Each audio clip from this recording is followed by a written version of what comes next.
What is coming next that state leaders should be watching for? I don't think there's much doubt that what's coming next is agentic AI. This is Real State, a podcast from CSG South.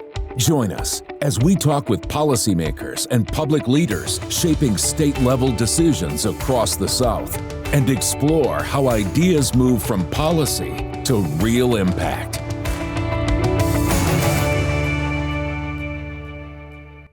Hello, and welcome to Real State. I'm your host, Lindsey Gray. Back in July, we recorded some Real State episodes while at the Southern Legislative Conference, where state leaders from across our 15 state regions and beyond are discussing the issues that will shape the future of state government. And few issues are evolving faster than artificial intelligence. For states, the conversation around AI has quickly moved from beyond the basics. Leaders are now asking what tools are most effective, what problems can AI help us solve, how do we manage the risk, and how do we prepare for what's coming next? AI, including generative AI, agentic AI, and machine learning, is now ranking as one of the top priorities for state CIOs. But successful adoption isn't just about deploying new technology. It requires thoughtful decisions around governance, security, data, workforce readiness, and public trust. Joining me today is Doug Robinson, Executive Director of NASCIO, the National Association of State Chief Information Officers. Doug works with CIOs across the country and brings a unique perspective on where states are today and where this technology is heading. He was also gracious enough to lead an awesome session at the Southern Legislative Conference this year. Doug, welcome to Real State. Pleasure to be here, Lindsey. Thank you for the invitation. Doug, you have a unique vantage point where you're talking with technology leaders across the country. When you look at where states are today with AI adoption, how would you describe this moment? Are we still in the experimentation phase, or are states beginning to think about AI as a long-term transformation strategy? Certainly beyond experimentation. I've characterized 2026 as the year of adoption. So we've moved for the most part, and again, I'm generalizing from the states. Our motto at NASCIO, if you've seen one state, you've seen one state. So we have to look at the kind of unevenness, but for the most part, about 80% of the CIOs report that they already have AI solutions, generative AI solutions in production. So I would say beyond experimentation and cautiously moving. So it's kind of a combination of adoption and kind of risk management. What are you hearing from state CIOs? And are they excited, cautious, or a bit of both? A little bit of both. I think there's certainly a lot of excitement about the possibilities. We have not seen a large percentage of these pilot projects move to scale. And by that, I mean beyond an agency or beyond, a certain line of business or a project. So when we look at our data, they're fairly specific in what I'll call kind of the functional domains of government. Health and Human Services, transportation, tax and revenue, those are the large ones. But in terms of scaling across the entire executive branch, those have been limited to a lot of the productivity tools, but not something that we're seeing. So I think that's kind of the cautious nature of what their role is. Part of their role is risk management, regardless. So I think they're looking at the exciting opportunities, transforming how states serve their citizens, but also doing that cautiously because you just can't let the beast loose without those guardrails. A lot of attention goes to the future potential of AI, but I want to talk about what is available today. What AI tools or capabilities are already mature enough that states can realistically begin leveraging them? Yes, and that's a good question because it's, again, mixed, but I will generalize. For the most part, what's widely available are the productivity tools that are already built into collaboration platforms. So things like Microsoft Copilot and Google Gemini, those are widespread. Other states have through CIO directives or an executive order by the governor, they've deployed other tools like ChatGPT and Claude and others throughout the executive branch for employees to utilize. So those are widespread. Again, what is more limited are the more specific applications within a line of business. So you have to recognize that the states they're not building AI tools. These are commercial products. That's one of the challenges in terms of acquisition and procurement is all of these products today are, you can say, put it in quotes, powered by AI. So every solution they bring in most likely already has AI embedded in it. And that's a kind of one of the challenges is making sure that you have an inventory of what's available. When you look at the states that do have inventories, you'll see it's predominantly commercial products that are focused on document preparation, generation, chat bots. Those are the kind of leading use cases across all the states. Where do you see the biggest opportunities for AI to improve how government operates, whether that's internal efficiency, citizen services, cybersecurity, or decision-making? My speculation, and certainly based on the evidence out there, is the greatest opportunities are to enhance citizen services. But that comes with the challenge of trust. And so I think that's the one thing that CIOs and agency leaders are looking at is they see opportunities to apply beyond things like responding to questions on a chatbot or doing immediate translation services, much more transformational from end to end. Cybersecurity, almost 90% of the states today are using AI in cybersecurity for threat detection, to examine anomalies, to scrub logs. Things that take a lot of human capacity can be done with AI. So we see that as another, from cybersecurity ops, recognizing that the blade swings both ways. And so the bad actors are also using AI extensively to craft very convincing phishing emails and to do things in social engineering that weren't available before. So that's certainly part of it. I think the other area that I'm really looking at, because I think there's tremendous opportunity there, is fraud detection, fraud prevention. So, states have classically done kind of what's called the pay and chase model. You've seen a lot of headline news over the last several years, certainly since COVID, about the level of fraud in public benefit programs and just public distribution programs. It is significant. And the major challenge for that is identity management, identity verification. So I think the states are testing AI. Several state revenue and tax departments are using AI already to look at how to advance that through AI as opposed to some of the traditional fraud tools. So that's another, I think, really strong use cases, fraud detection. Are there use cases you're seeing emerge across the states that you think could become standard practices over the next several years for our states? We're capturing those with our regular surveys, and we're just now analyzing our 2026 data to look across the board, kind of to see where are the patterns of use cases. Again, top of the list is in things like case management and benefits management, with cautions that ultimately it's humans making a decision. We have a number of state legislative bodies that have already enacted legislation and the past bills that prohibit AI from making final things like Medicaid eligibility determination or insurance.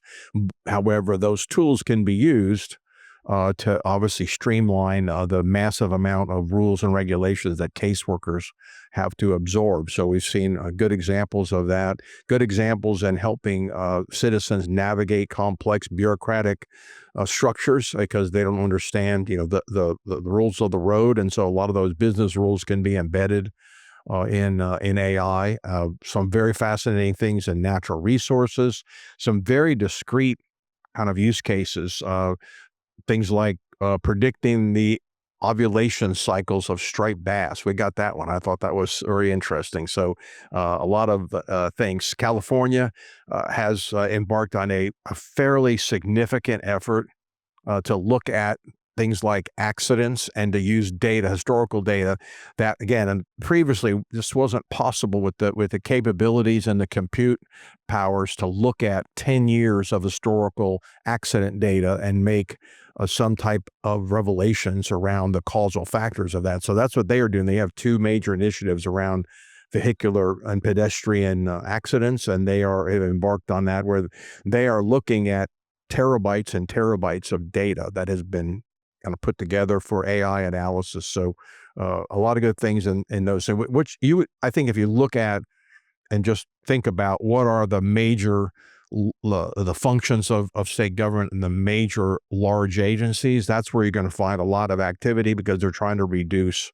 the overall burden. But I think certainly the promise in the future is enhanced citizen services with AI tools. Many states have launched AI pilots or created task forces to study potential applications. But moving from pilot project to something that truly changes how government works can be challenging. So what separates states that are successfully implementing AI from those that are still trying to determine where to start? That's the question on the table today. Certainly, as we've seen the states that have moved that, if you look at the data from a year ago, 90% of our states reported that they had pilot projects. And only about 30% said they had moved those into production. So fast forward to 2026, our latest data, that indicates about 80% of them report that they've moved these pilots into production.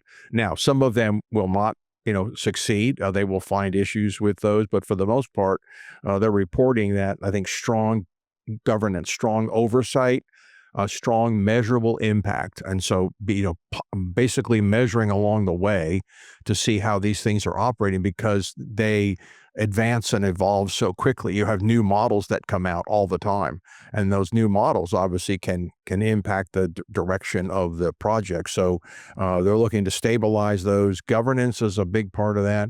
The other, certainly most defining challenge of all states is data quality and data integrity. I always remarked years ago, a state CIO on our board said to me, Doug, if it wasn't for bad data, I wouldn't have any at all.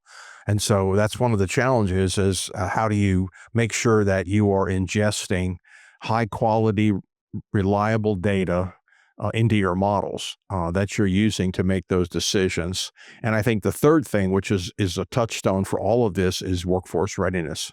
So we're seeing a lot of states ramp up their capabilities in the workforce. They're combining it with their cybersecurity training, perhaps. Some cases, they're making it mandatory. If you're using an AI tool, then you're required to receive some type of training. And that training is going to focus on responsible and ethical use. And so that can be a major issue.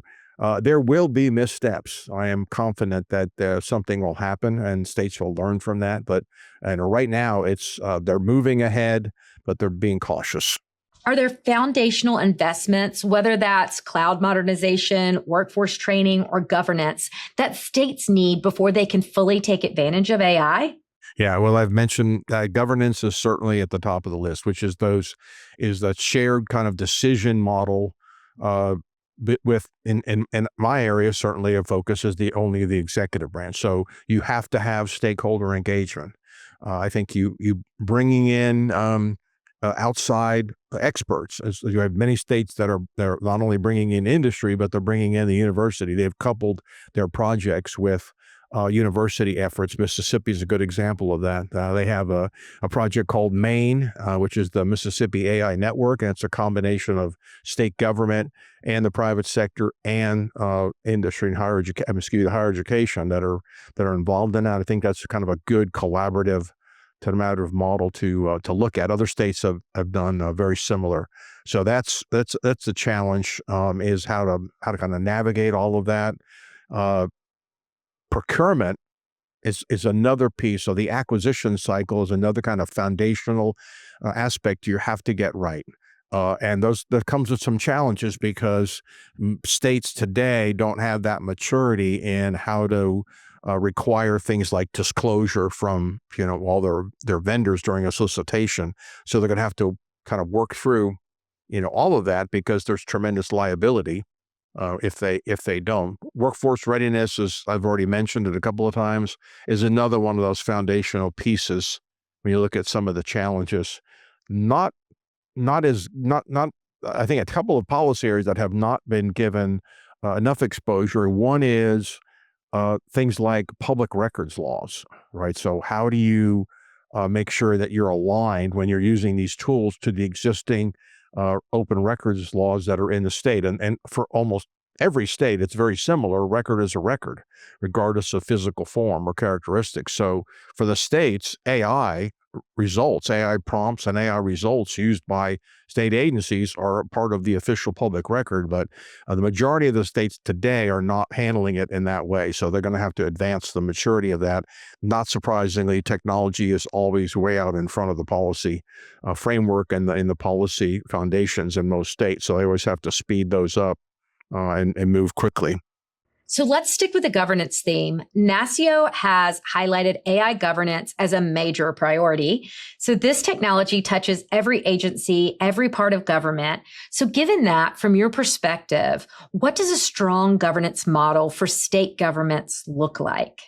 Well, when you think about governance, particularly in the technology space, there are certainly lots of different opinions about architecture, essentially the blueprint of government as we describe it.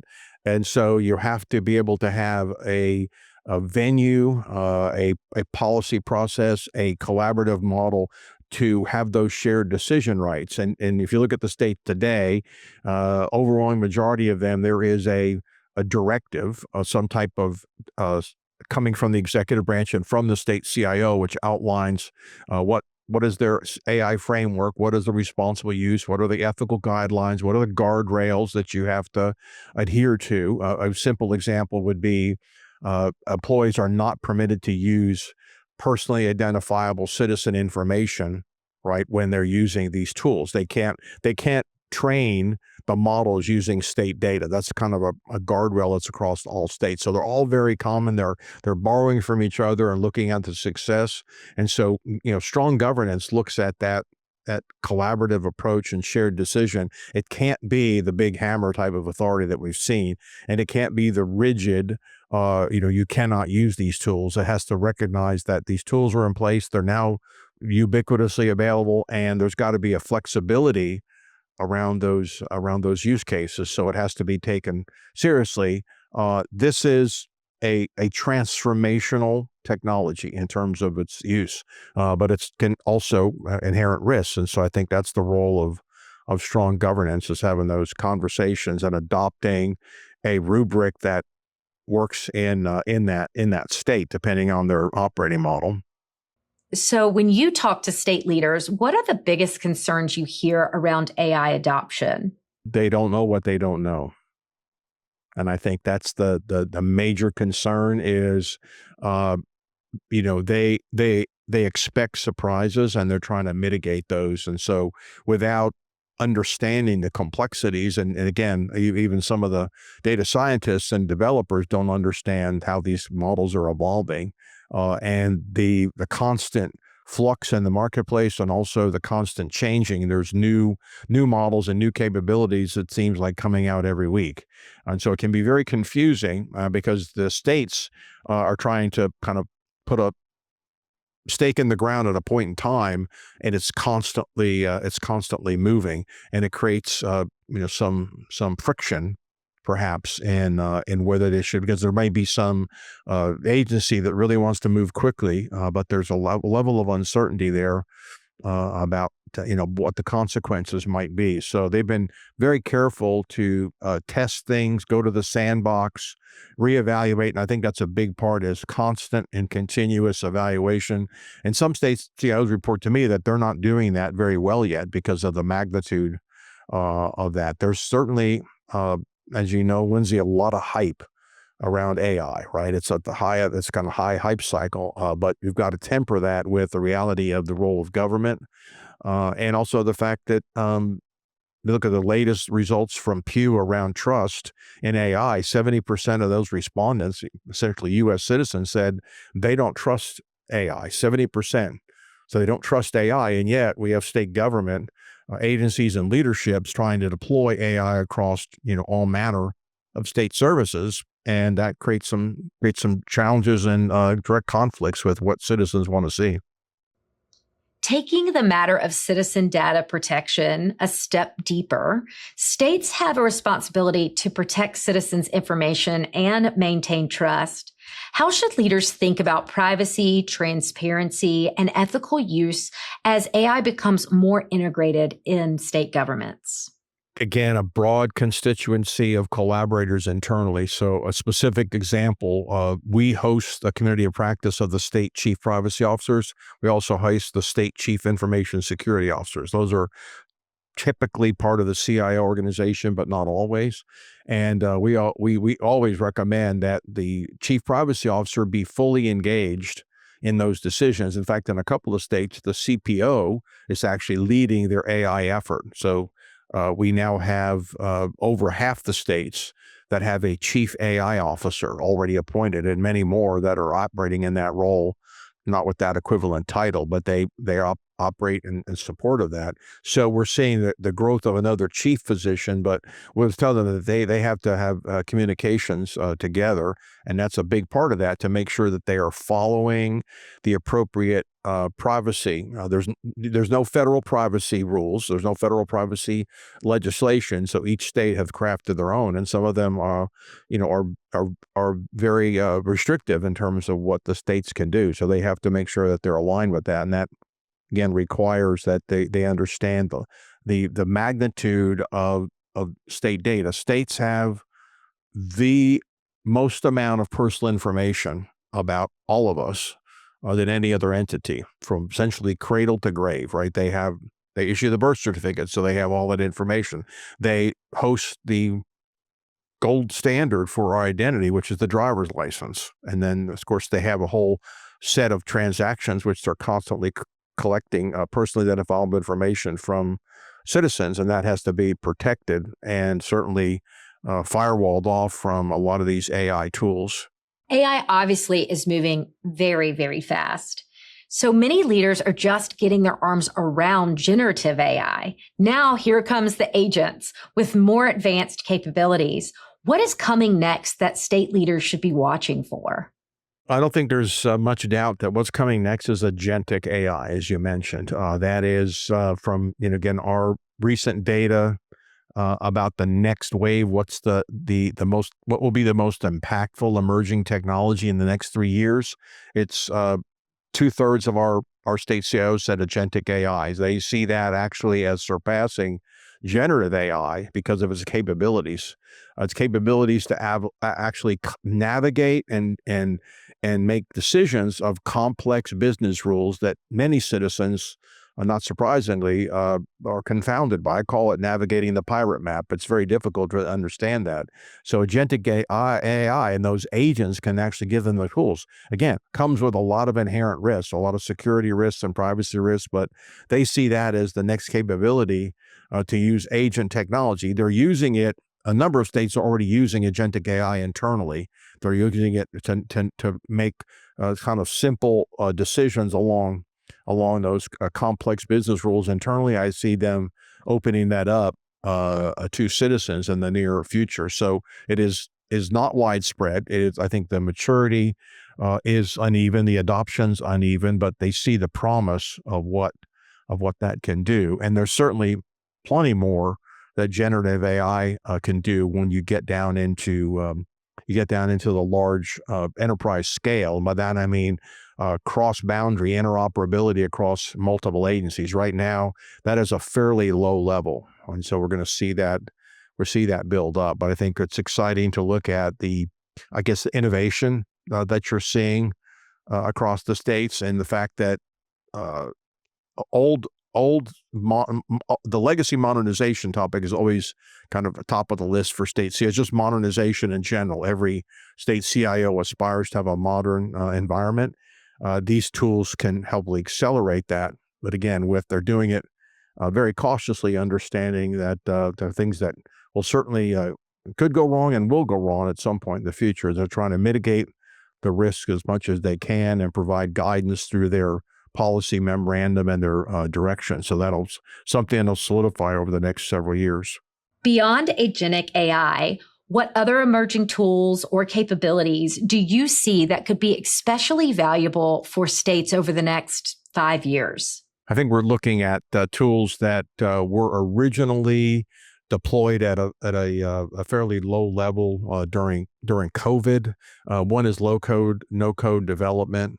And there's also vibe coding, which involves AI, but I think low code, no code is really bringing the capabilities of application development out of the software solution shop and giving it to the lines of business, meaning that state employees who know the business process can now use modules and kind of plug and play to develop solutions. We saw that happen during COVID. That has become certainly more widespread.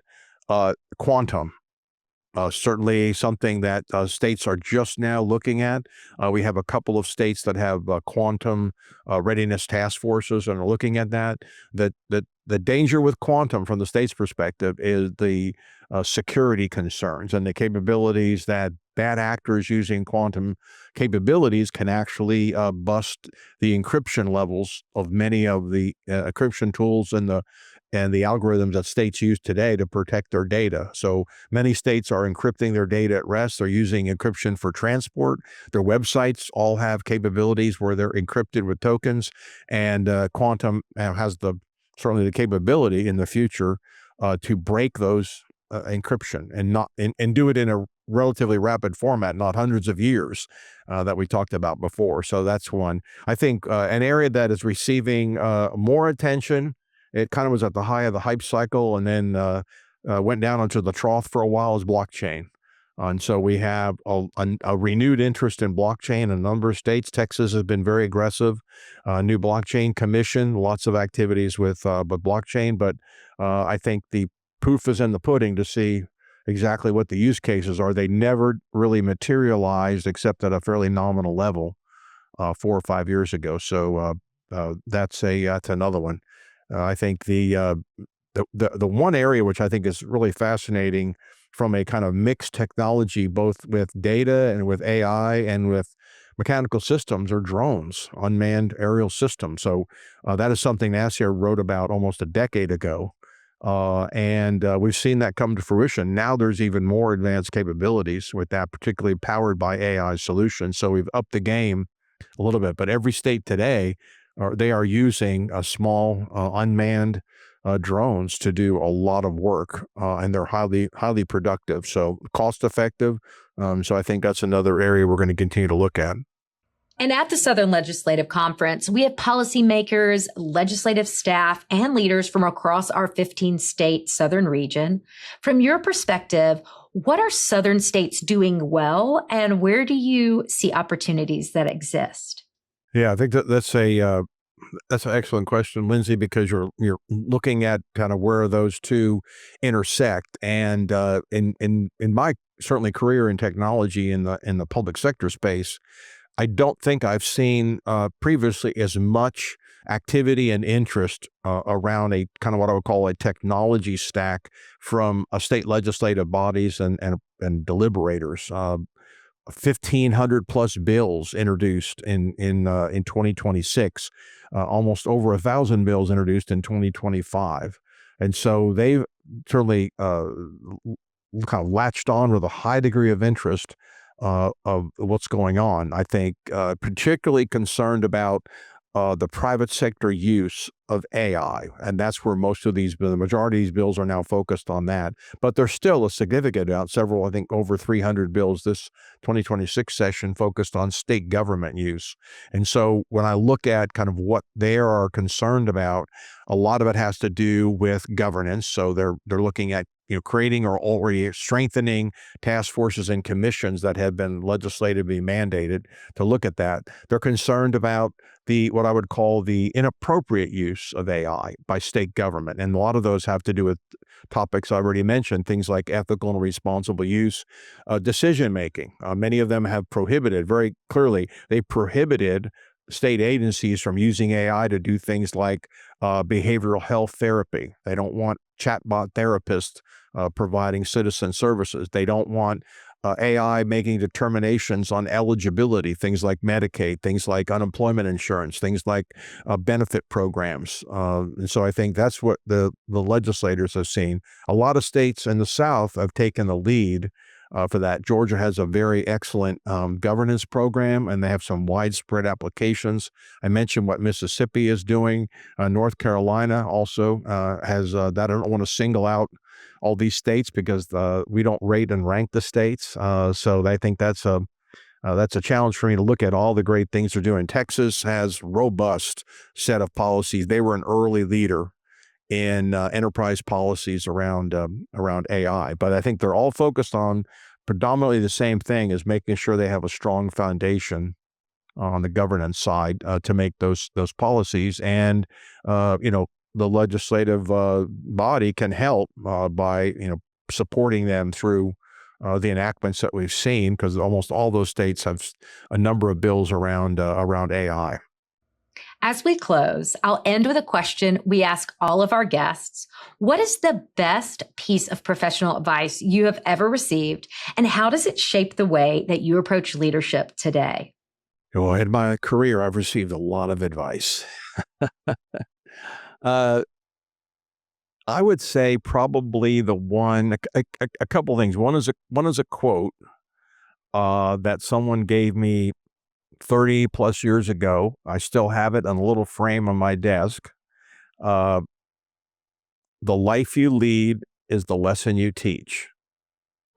And so I always think about that from a leadership perspective, is that people are watching, people are paying attention, whether it's your team, in my case, whether it's my 56 state, territorial, and District of Columbia members, they're watching. So I look at that a lot, talk about the fact that that's a kind of a leadership mantra about whether and works in life. It works in your personal life. It works with your children, right? They're always watching.